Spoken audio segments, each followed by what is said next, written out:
Hello, everyone. I'm re-recording this. We had some audio issues when we did this live, so this will be going up to the YouTube site. But this is the talk on Alzheimer's disease and highlighting that it's not always memory. So with that, we'll go ahead and get started. No disclosures for this talk. Objectives wise, I want to first update our definition of Alzheimer's disease. I think it's important. It's going to be really what's coming to a clinic near you in the next few years. We're currently using this definition pretty regularly in our research criteria, but then it's really starting to work its way into how we define these diseases even outside of research. We're going to update you on at least the consensus criteria of posterior cortical atrophy. These are variants of Alzheimer's disease that need to at least be recognized as potential presentations. We'll have a case on progressive dysexecutive syndrome, which seems to be the most common young onset, so younger than age 65 phenotype of Alzheimer's disease, and some practical recommendations regarding both of those. And then we'll discuss the relationship of age with the clinical phenotype. Like I just suggested, there seems to be this correlation with age and how a patient tends to present. So to really define this, in 2018, the National Institutes of Aging came out with sort of a criteria where we are looking at ATN. And so this ATN, the A stands for amyloid. So we know that amyloid plaques develop in the brain in Alzheimer's disease. But then there's also tau, specifically phosphorylated tau, which shows, it really correlates to the damage that Alzheimer's disease causes in the brain. And so that's the A and the T. And these can be measured by spinal fluid as well as in the blood. The blood tests are, you can actually commercially order some for amyloid, but not quite yet on tau. And then you can look at these with a PET scan of the brain, both detecting amyloid and tau. And then neurodegeneration is the N. So if somebody is N positive, then there's evidence on the MRI scan or FDG PET scan for neurodegeneration. And there is a new blood test out there. Mayo Clinic is actually running this test, neurofilament light chain, that can be sent in that can show evidence of neurodegeneration. And these are going to be extremely important once we start having disease-modifying therapies. I mean, the announcement just last year of Aduhelm or aducanumab, that is essentially sort of our first line agent for a modifying therapy. We're not fully convinced on its efficacy at this point, but there's going to be more coming. And once these start to come, the biomarker confirmation is going to be absolutely essential before you give a disease modifying therapy that's targeting that biomarker. And so here's just a table of like how this can present. If you have, along the top here, sort of a syndromal cognitive stage, do they not have any significant cognitive impairment? So cognitively unimpaired, is there mild cognitive impairment, or is there evidence of dementia? Now, an individual can have dementia without any positive biomarkers. We actually see this in Lewy body dementia, for example. The MRI can look very normal. They don't have evidence of amyloid or tau changes, and that could be highly consistent with what we see in Lewy body dementia. Whereas somebody can have all of these positive, maybe they've got strong cognitive reserve, and they can still be doing quite well in our cognitive testing. So that's sort of thought of as someone at high risk of developing Alzheimer's disease, or some will even go as far as calling this preclinical Alzheimer's disease. But really gets more important once you start to have clear cognitive impairment. Well, what's causing that cognitive impairment? Well, it's Alzheimer's disease when you have these biomarkers that are positive. So the one that we're most commonly familiar with when we think of like how does a patient present to our clinic, so an amnestic predominant phenotype is the classic one. Somebody over age 70 usually, or at least over age 65, with kind of multiple years of worsening memory symptoms, slowly progressive. They're repeating questions and stories when you gather the history, usually with an informant, right, for that one. But they might be missing appointments or medication doses. And whether they're aware of that or not, that's why the informant or the loved one is important to gather that history from. Short-term memory impairment and storing new memories is one of those things that is implicated here. The common questions of when is the doctor's appointment again. Difficulties with delayed recall on formal testing. So even if you do something as simple as, our short test of mental status, which takes 5 to 10 minutes, if they can't remember those 4 words at the end of that, or even like a mini cog, right, where you give them 3 words, have a little bit of a time delay, have them draw a clock, and then give them 3 words to try to remember at the end. That's essentially the difficulty is storing that new information. And that all correlates pretty well with hippocampal atrophy. So that'd be your N positive from our ATN standpoint, right? So usually we're looking for this sort of hippocampal atrophy out of proportion to normal aging, which might be somewhere between this MTA1 and 2 range. So that's sort of what we typically see. And that really comprises about 60% of Alzheimer's cases.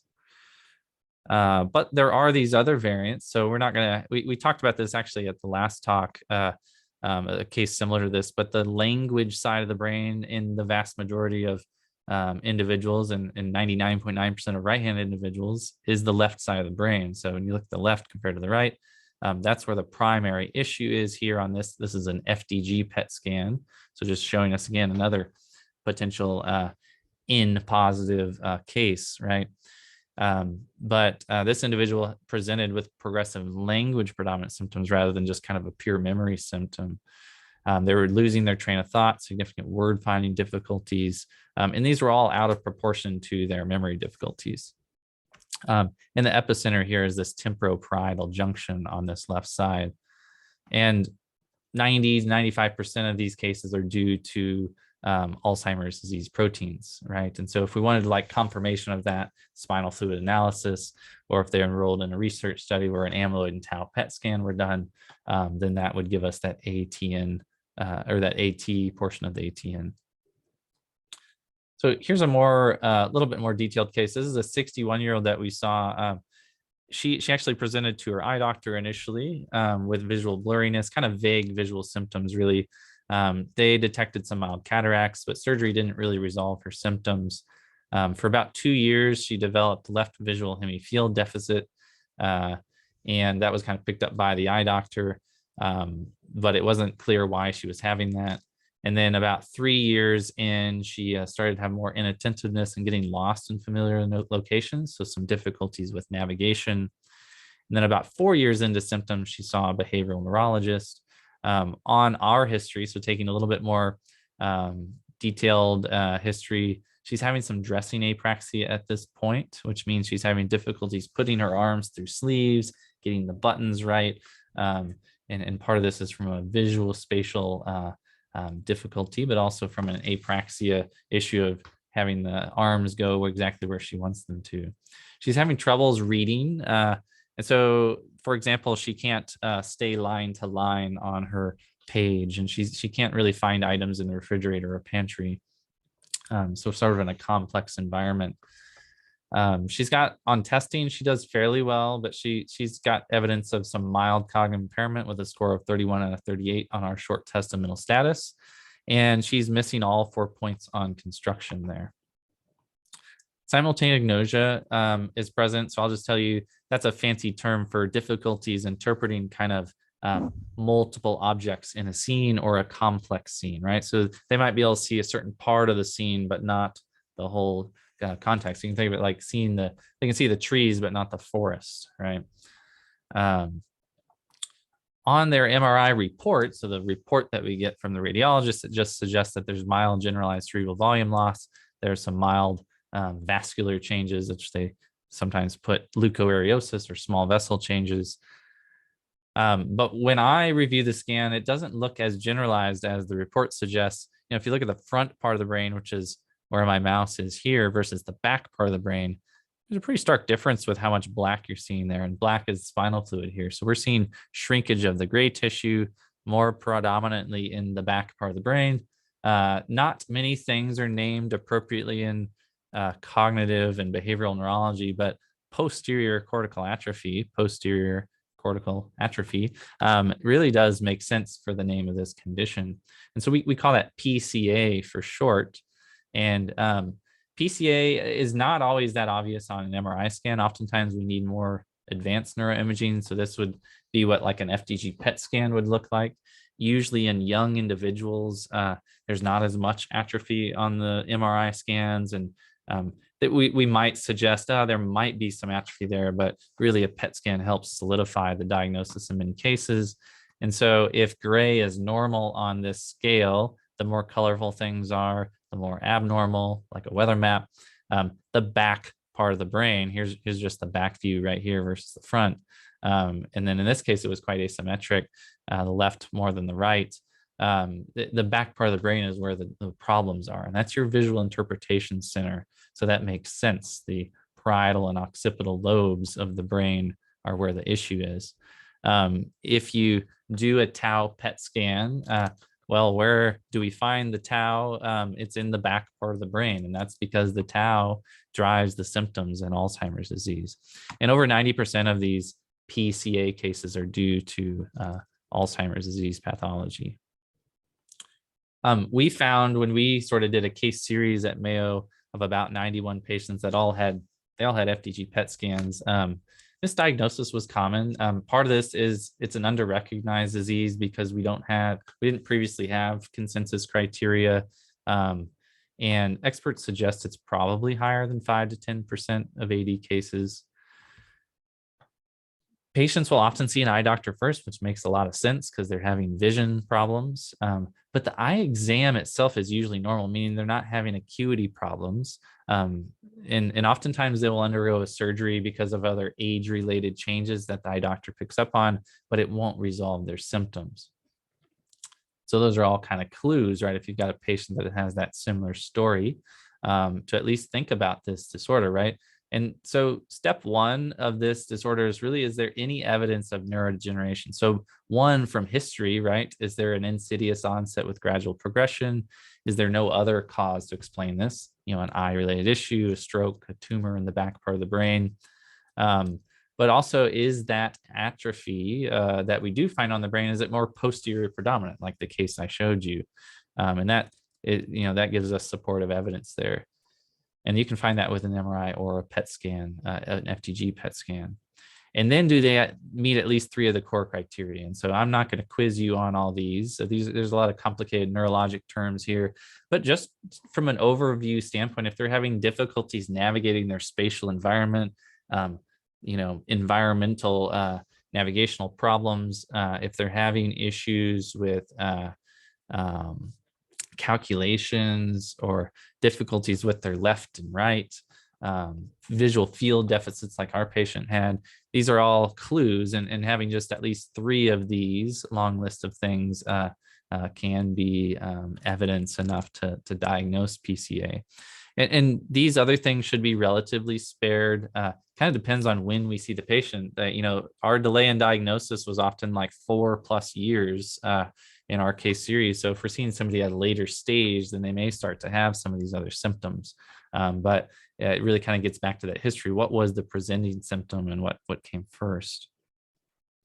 So I sort of alluded to this, but in our sort of case series, female predominance was very similar to other variants of Alzheimer's disease. So about 2/3 were females. The age of onset was younger. It was quite a range, though, between 45 and 74 for that age of onset of symptoms, but the mean was around age 59. Initial symptom was often troubles reading, judging distances. I will tell you, many of our patients were professionals, and that's probably partly due to their high reading need. So they were able to recognize symptoms earlier, but also Mayo Clinic is a tertiary referral system. So there's a socioeconomic bias there too. But it wasn't interesting. It was like over 70% were professionals that presented to our clinic with this. And nearly all were Alzheimer's pathology. I will tell you, there are some rare CJD cases out there. We've seen one here, actually 2 in the last year. And then there are corticobasal degeneration causes.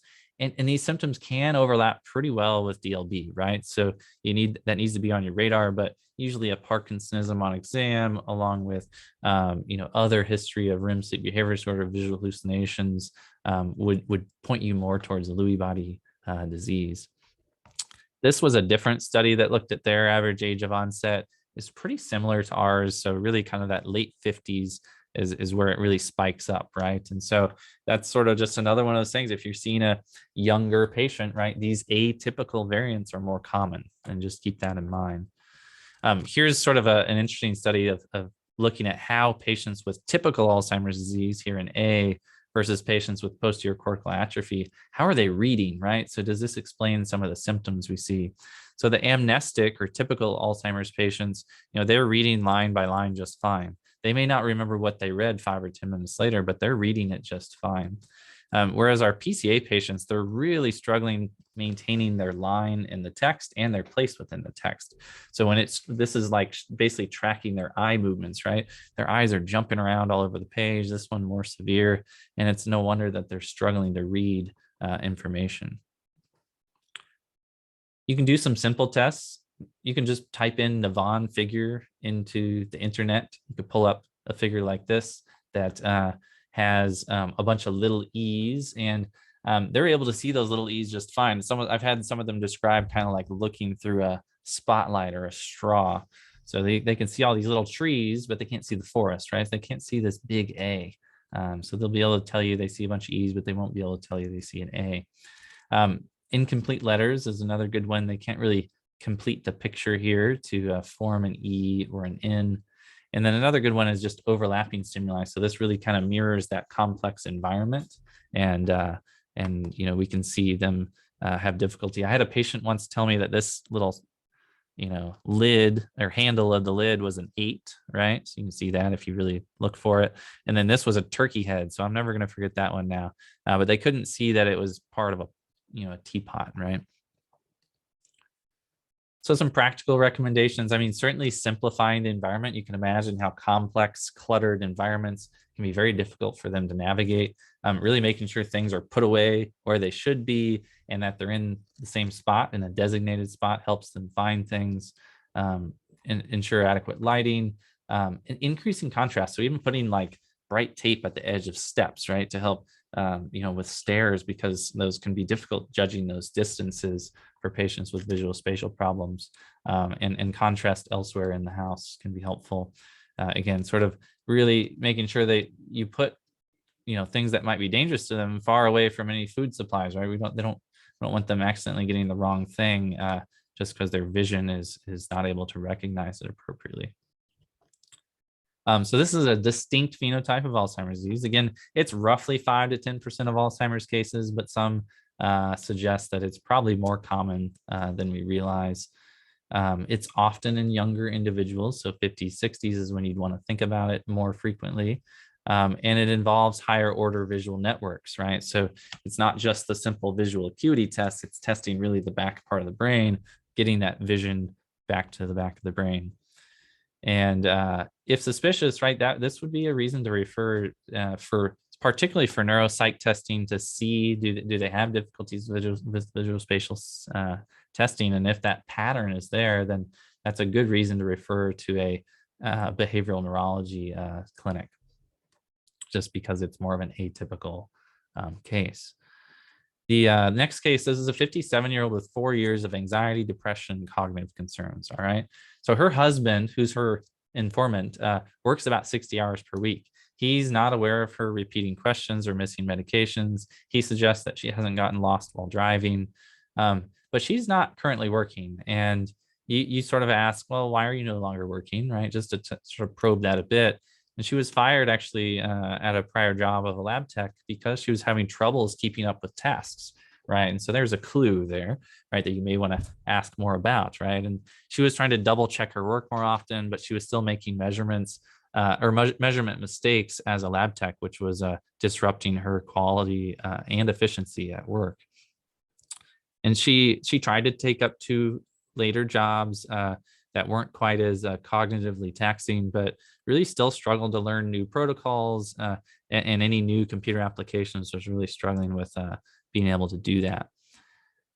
She was diagnosed with depression, and this was around the time when her mother died of Alzheimer's disease. So it sounded reasonable at that point. It kind of gets to sort of when we think of these disorders, is this a classic memory problem? Would we expect her to be repeating herself, or missing medications? Or is there something else going on here, right? And so when you look at sort of like, well, in the history, I'm finding that maybe difficulty performing complex work tasks, right? So maybe I should ask more questions in this executive domain, right? Rather than memory. So this is really just expanding the questions that you can ask in the clinical history. And so that's sort of what we highlight here. My clinical history is not always the same with each patient, but it kind of goes down a similar path depending on the presenting complaints. So this individual with further question was having troubles with board games. She actually stopped playing board games with family members because of the difficulties. She was having troubles cooking larger complex meals. She was no longer doing the Thanksgiving dinner. She was having troubles with calculations, with planning and organizing, with multitasking, with multiple step commands. So like step 1, step 2, step 3. The most bills were now on auto pay. And so she wasn't having any issues with them, but it was partly due to that, advance planning, right?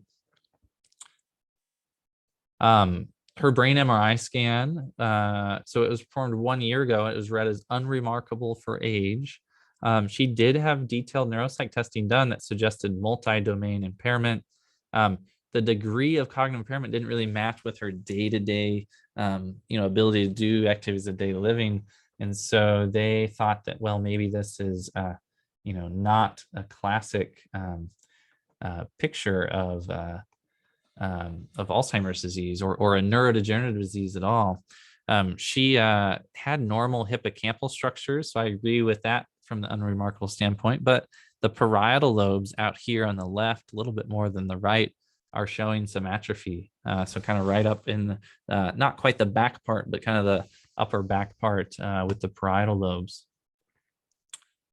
On my cognitive testing, she struggled with initial. So when we say, can you remember these 4 words? We ask them to repeat them, right? And if they need multiple trials, we actually take a point away each time because that initial encoding is important. So she needed me to repeat it 4 times to get the 4 words in there. And so she missed 3 points there. She could not do mental calculations at all. And she struggled with the cube and the clock a little bit. And then what I was noticing is she was losing track of information within seconds. So even though she was struggling to calculate, within like 2 or 3 seconds, she would need to ask me what she was calculating again. So there was, it was like intrusions and distractions, and she wasn't able to stay focused on a task. And this has major implications on her working memory. And another test you can do, you can have a patient try to do, it's almost like rock, paper, scissors, but you do a sequence of 3 things, right? So you kind of like a karate chop, fist pound, and then kind of like the paper, right, of rock, paper, scissors. And so it's basically a sequence of 3 things. So you show them a couple of times, you have them do it with you, and then you take that stimulus away. Can they keep track of that? Step 1, step 2, step 3. And she could not do that.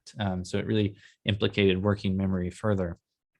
And so we proceeded with an FDG PET scan in her case, and this is what it looked like. So parietal lobes were the epicenter here, but there's also involvement of the lateral temporal and the frontal lobes as well. So again, more colorful on this, the more abnormal.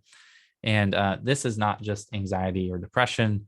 This is what we have sort of termed as progressive dysexecutive syndrome.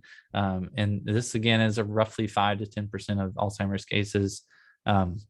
If you look at claims data, early onset Alzheimer's diagnosis has increased by about 250% over the last 10 years, well, 8 years. And I think recognition of this is still under-recognized. It's a lot of these cases are diagnosed many years into symptoms. Oftentimes, if you do find someone over age 65 with this type of presentation, they're usually higher educated individuals, so people with master's degree and higher usually. So we published a case series of about 55 of these patients where we really did need AD biomarkers in the spinal fluid and FDG PET scans to more formally diagnose it. Misdiagnosis was very common. with psychiatric being the primary one that was often diagnosed, which is exactly what happened in this patient as well. Many are diagnosed as frontotemporal dementia, particularly because of the executive impairment that they're having. And some were diagnosed as autoimmune, even though they had normal spinal fluid. It's just really because it was so young of a case in many cases. So again, delay in diagnosis is common with about 4 to 4.5 years. These patients can respond pretty well to acetylcholinesterase inhibitors. These are patients where I will often push the dose higher if they can tolerate it. So starting with the 5 milligrams, but then going up to 10 milligrams, and then kind of dividing doses across the day. And this is of donepezil that I'm talking about with the 10 milligrams and 5 milligrams dose. But this can apply to the patch form as well. We tend to go up to the higher dose on the patch as well. Limiting distractions while performing tasks is essential because they cannot inhibit distracting information coming in, right? If they're trying to calculate something and they hear next door somebody say something loud, their attention is immediately drawn to that and they can't focus. And so simplifying things down into multiple steps, writing it down can be helpful. And then repetition can help with encoding new information as well. Anxiety is very common in patients with this disorder, usually because they're aware of these symptoms. They're aware that they can't solve this problem. And so then what happens is, right, when they're struggling, the anxiety goes up and then it becomes a vicious cycle. So we often find that SSRIs can help the symptoms here as well and help with that vicious loop. So what does age have to do with it? This is a sort of a representation of a tau PET scan. So where is the tau depositing in the brain? Well, in patients with EOAD, which is early onset Alzheimer's disease, compared to healthy controls, it's really pretty widespread, but certainly this frontoparietal network is heavily involved, but the lateral temporal being still the and the parietal being the major areas. But whereas late onset Alzheimer's disease more commonly involves that lateral temporal lobe preferentially, particularly the hippocampus structures inside here. When they compared sort of the early onset versus late onset, what are the differences? Well, it's these frontoparietal networks, which are extremely important for working memory. So in our experience, I sort of chronicled this in my first year of joining, seeing over 600 new patients with neurodegenerative diseases. About 116 had an amnestic phenotype where we were sort of diagnosing probable Alzheimer's disease. The average age at diagnosis was 75.3. There were many with non-amnestic phenotypes, and these were broken down into about 11 that I diagnosed with probable PCA, with an average age right around 65, but a little bit younger than our amnestic phenotype. And then our progressive dysexecutive phenotype was similar to Mayo Clinic, with an onset in the mid 50s being common. And then the logopenic presentations, which was more of a pure language presentation, they were more similar to the amnestic folks, but often we'll see maybe 68, 69, 70 for those folks. So just to wrap this up, right? So we are redefining Alzheimer's disease more as a biomarker defined disease, right? When we define it at what does it look like at pathology? Well, it's got to include amyloid and tau to meet the criteria for Alzheimer's disease. And so it makes sense for that to translate into the clinic eventually once we're able to detect these. Cerebral spinal fluid can be tested. Blood-based biomarkers are coming for that as well. And then it's important to note that Alzheimer's disease presents with these different phenotypes. So you have to be aware that not everything is just memory, even though that's going to be the most common thing you see. But if you've got a young onset patient with complaints of cognitive difficulties, they're going to call it memory, but then you're going to ask, and they're not going to be repeating questions. And you got to open your toolbox of asking other questions, maybe visual spatial, maybe working memory and executive function, maybe language-based questions, right? So that's where being able to recognize it is the first important task, to be able to figure more out about the history. And to confirm these, oftentimes we need more detailed testing like an FTG PET scan. It's a very good tool for seeing these changes in brain networks. And it is important to, if you're going into the office to see someone, and just realizing that there's a pretty high correlation with age. And I can almost look at a PET scan and within 5 years guess the patient's age based on the pattern that we see, right? And so that does tend to correlate with these phenotypes. So keep that in mind, especially for your young onset folks. All right, so that wraps up this talk. And we will be back. So the next one will be in discussing difficult cases and how we do that with multidisciplinary approaches. And I want to thank you all, and have a good day.